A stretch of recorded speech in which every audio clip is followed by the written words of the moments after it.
100 hectares of land, once declared beyond redemption, now shimmer with improbable life.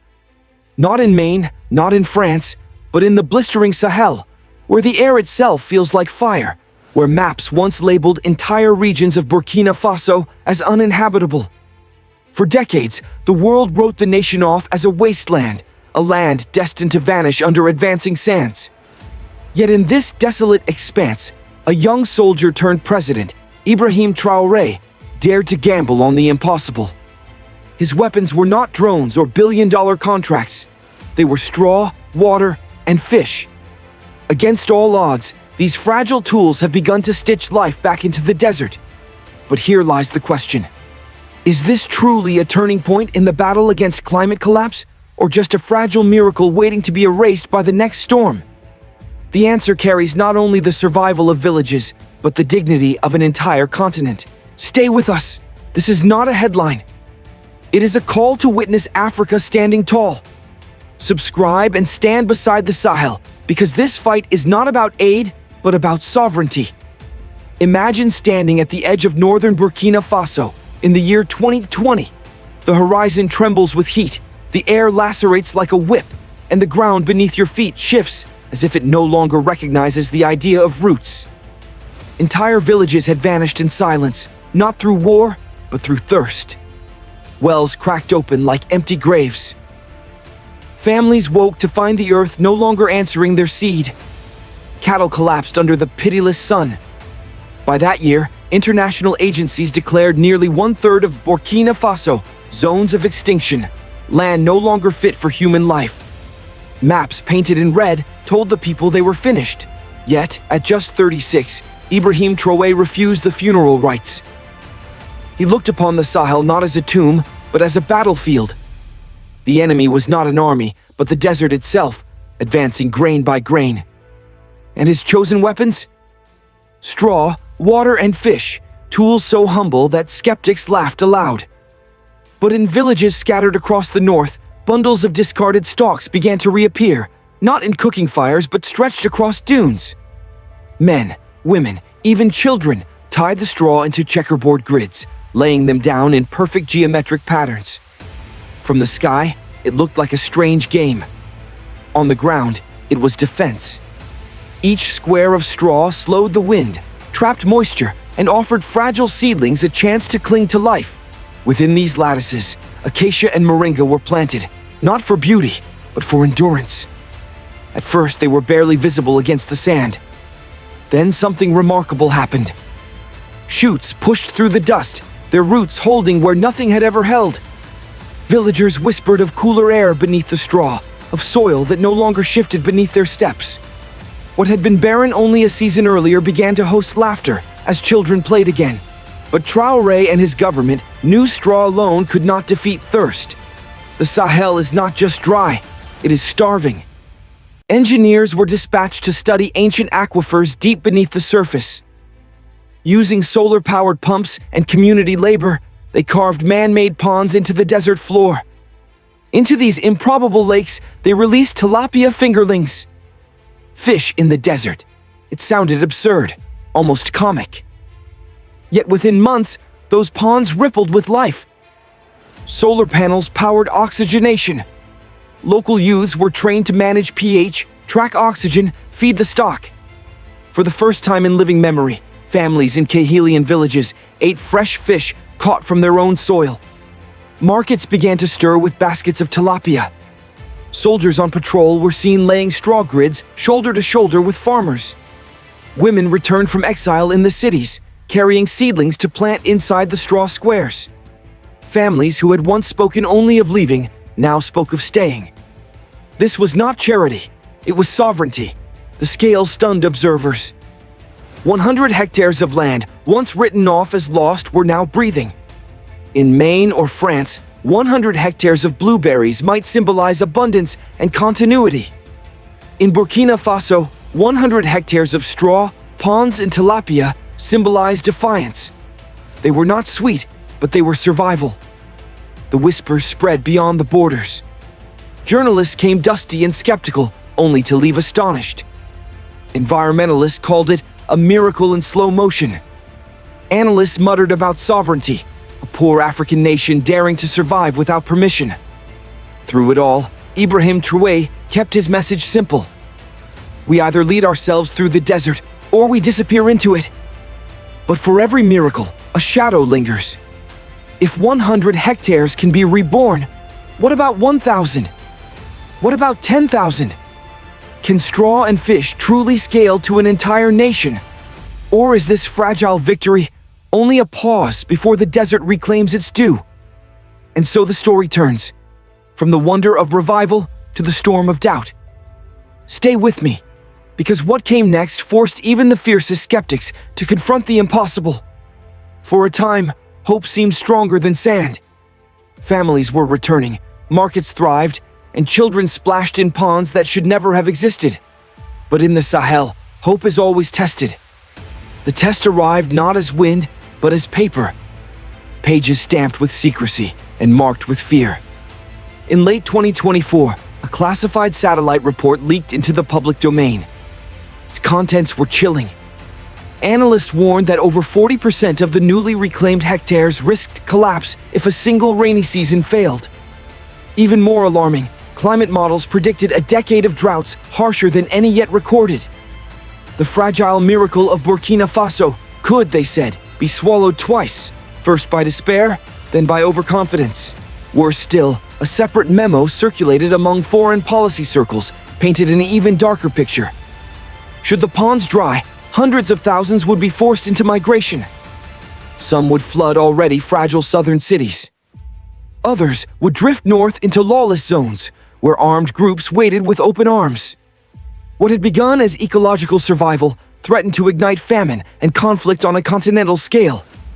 The reaction was immediate. Foreign newspapers ran headlines that oscillated between wonder and warning. Fish in the desert, but for how long? Television pundits muttered about political theater. Aid agencies whispered that if Ibrahim Traoré's model succeeded, it would undermine the very logic of international intervention. A poor African nation proving it could feed itself without billions in foreign contracts. This was not merely an ecological challenge, it was a geopolitical provocation.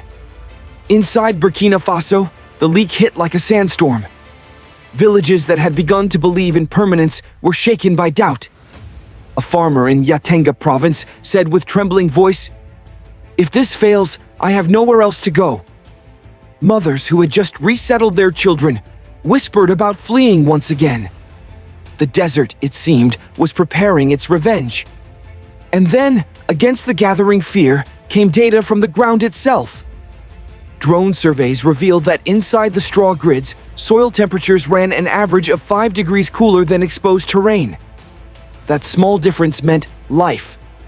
Saplings that would have shriveled in the open clung firmly in shaded soil. Moisture stayed longer. Wind slowed by up to 60%. Against predictions, the desert's advance was not consuming, but hesitating. The ponds, too, defied skeptics. Critics had bet they would evaporate within months. Instead, solar-powered pumps drew consistently from ancient aquifers. Engineers had designed a rotation system, one pond harvested, another resting, a third replenished. This cycle not only preserved water, but minimized disease. To the astonishment of observers, tilapia yields reached more than 200 tons annually, enough protein to sustain 20,000 households. Markets in Ouagadougou bustled with fishmongers offering baskets of tilapia hauled from desert ponds. Children who once went hungry chewed fried fish bought at roadside stalls.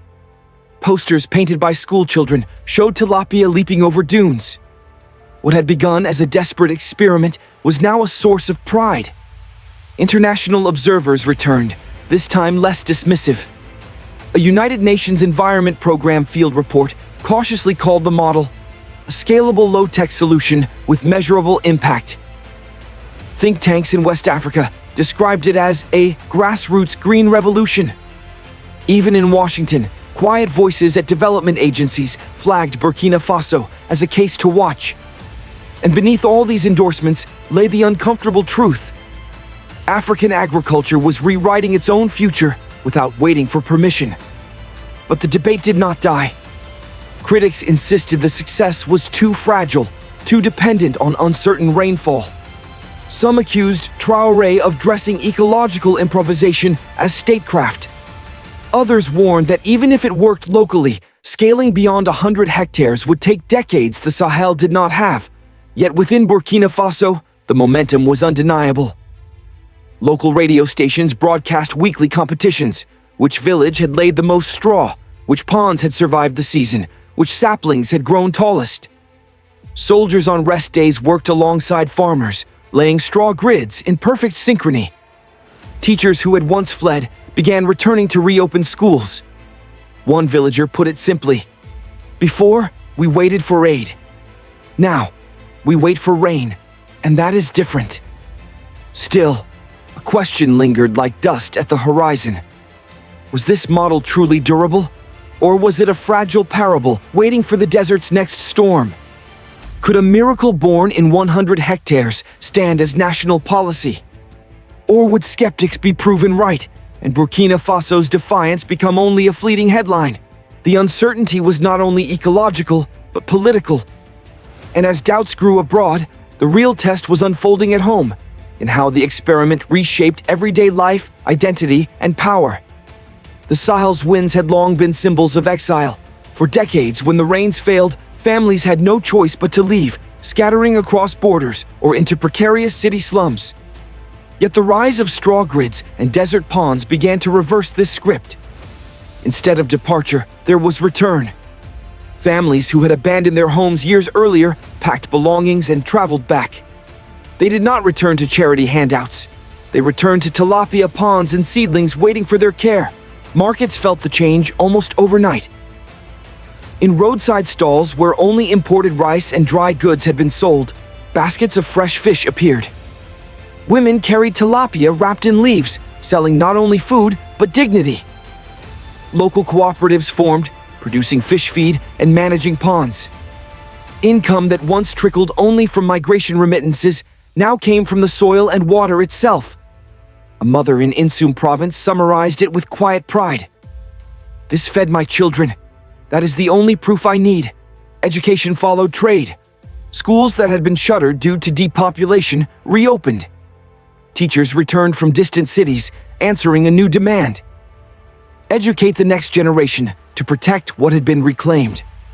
Children once taught that their only future was departure, now learned how to monitor pond health, how to plant moringa, how to measure soil.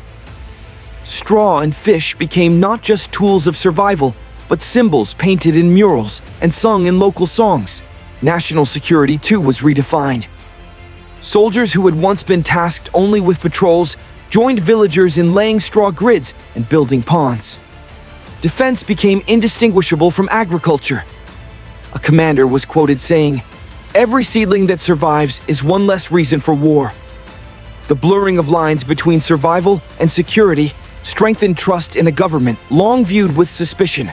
At the heart of this transformation was a bold institutional experiment: the creation of a Green Corps, first with 5,000 recruits, then expanded to 15,000. These young men and women were trained in agroecology, aquaculture, and land restoration. Each was equipped with a toolkit: solar pump, seedlings, basic sensors, and access to mobile apps that tracked water and soil. Mobile workshops mounted on trucks powered by solar panels roamed the provinces, teaching communities how to care for ponds and grids. For the first time in decades, villagers were not waiting for foreign consultants. They were training their own. The political consequences were immediate. For decades, the countryside had regarded the government in Ouagadougou with deep distrust, seeing only corruption or distance. But when ministers began arriving in rural provinces with straw bundles and technicians rather than speeches, perception shifted. The state was no longer an extractor, it was a restorer. That subtle change translated into legitimacy. Opposition leaders who had sharpened their attacks found little ground. How could one criticize fish where once there had been dust? Yet the movement did not only bind citizens to government, it bound citizens to one another. Families divided by migration reunited. Seasonal workers who had once risked militias or perilous journeys across deserts were called back by their villages. In every community where ponds shimmered and trees grew, laughter of children returned as a living proof of endurance. The symbolism resonated nationally. Posters showed children holding bundles of straw in one hand and tilapia in the other. Songs aired on radio stations described ponds as the new wells of hope. And in whispered conversations across markets and mosques, people repeated a phrase once unthinkable: "We can stay."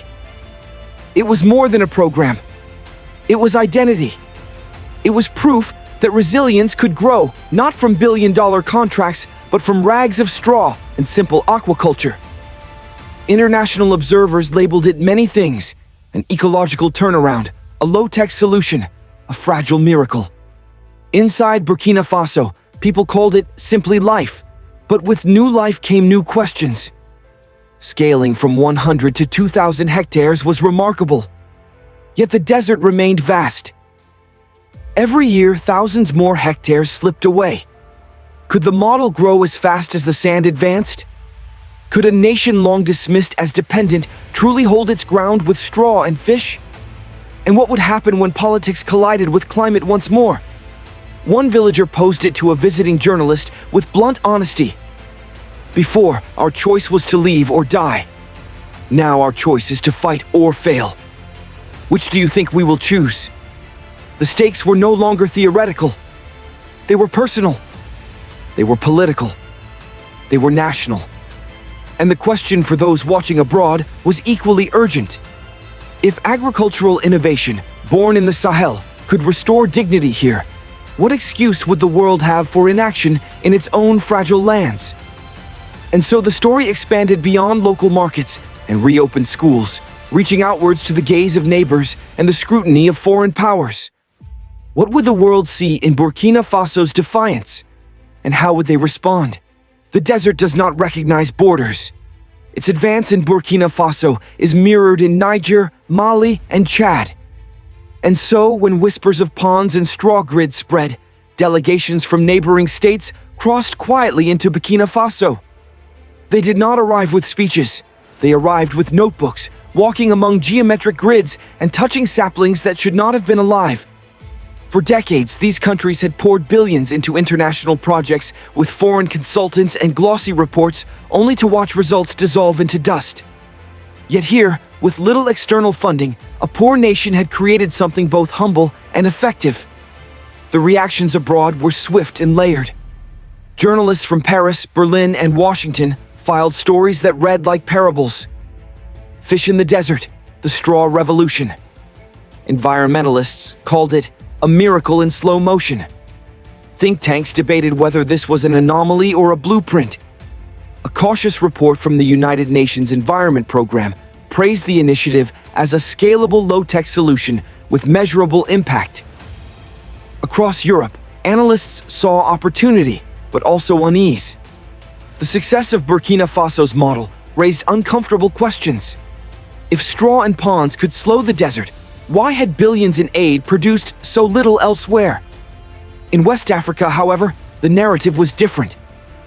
Local think tanks framed it as sovereignty, proof that the Sahel could lead its own survival without dependency. And then there was the United Kingdom. In London, the Sahel has long been viewed through the prism of migration control and security. British policymakers know that when the desert advances, displacement follows. Refugees push southward, others risk the Mediterranean, and instability spreads.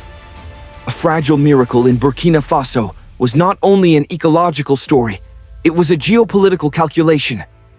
British newspapers caught on. The Guardian ran features on children fishing in desert ponds. The BBC aired footage of soldiers planting saplings alongside farmers.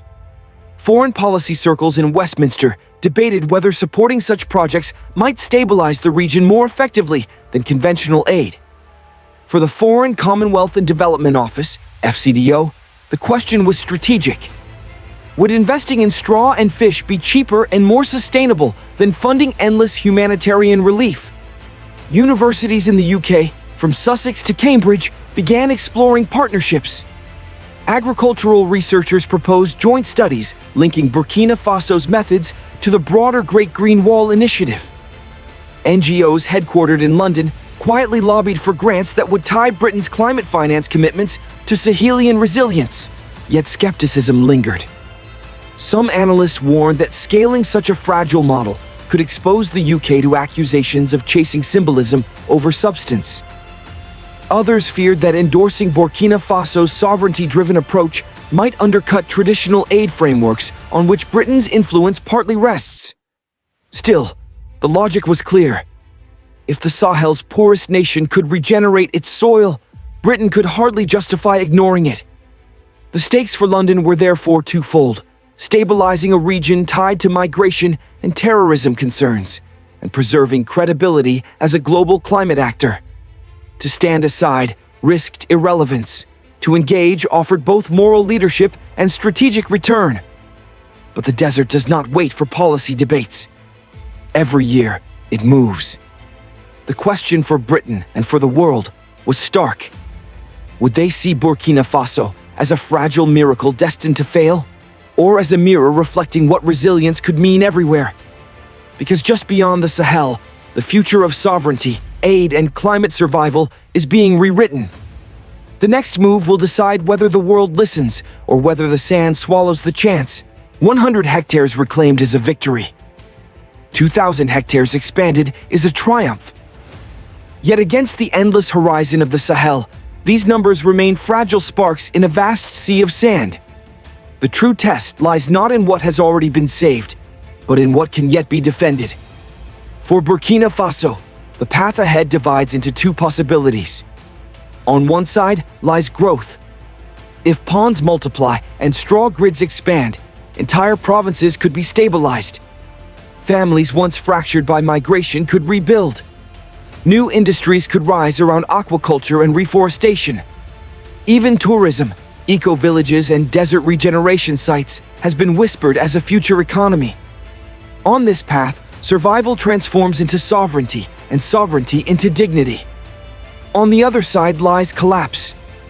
A single failed rainy season could undo years of labor. A disease sweeping through tilapia stocks could wipe out fragile gains. Political fractures could divert resources from soil to conflict. And if the desert retakes its advance, the exodus of people would not only redraw Burkina Faso's map, but destabilize the wider Sahel. The choice, however, is not only national, it is continental. Niger, Mali, Chad, all stare at the same horizon. The desert respects no borders. If one nation shows resilience, others must either follow or fall. Already, pilot projects inspired by Burkina Faso have sprouted across the region. Some succeed quickly, others falter, but each reflects a growing conviction. The Sahel does not need endless charity. It needs unity in defiance. Elders in village gatherings speak of the Great Green Wall, a dream of trees stretching across Africa's midriff, a barrier against sand and despair. For decades, it was little more than a slogan. Now, with straw, ponds, and fish, it has begun to take shape in miniature. What seemed impossible is now visible.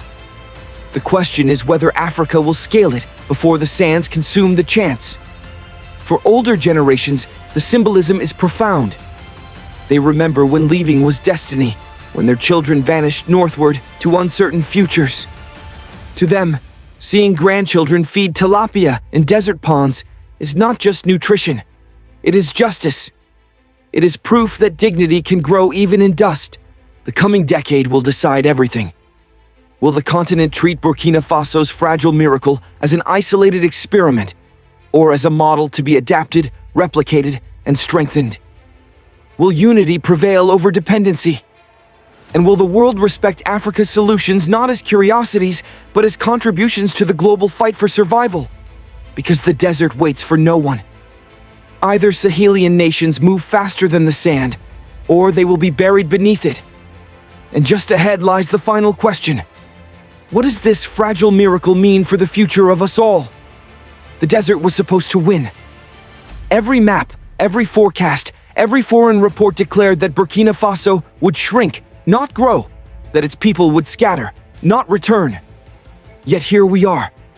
100 hectares once declared dead, now alive, ponds shimmering where only dust should lie, saplings clawing their way through sand. This is not only about hectares, it is about meaning. Within Burkina Faso, the Straw and Fish Initiative shattered a fatal assumption that migration was destiny and poverty permanent. For the first time in living memory, farmers speak of staying, children speak of studying, soldiers speak of planting. It is a revolution not of slogans, but of soil. Across the Sahel, the lesson spreads. Resilience is possible, dignity is possible, sovereignty is possible. For the wider world, this humble experiment forces an uncomfortable mirror. If one of the poorest nations on earth can revive its land with straw and fish, what excuse do wealthier nations have for neglecting their own fragile ecosystems? This is the new chapter of African agriculture. No longer defined only by export crops or aid projects, it now includes communities reshaping their land with their own hands. It is not charity, it is sovereignty. It is not theory. It is dinner on the table. And it is not isolation.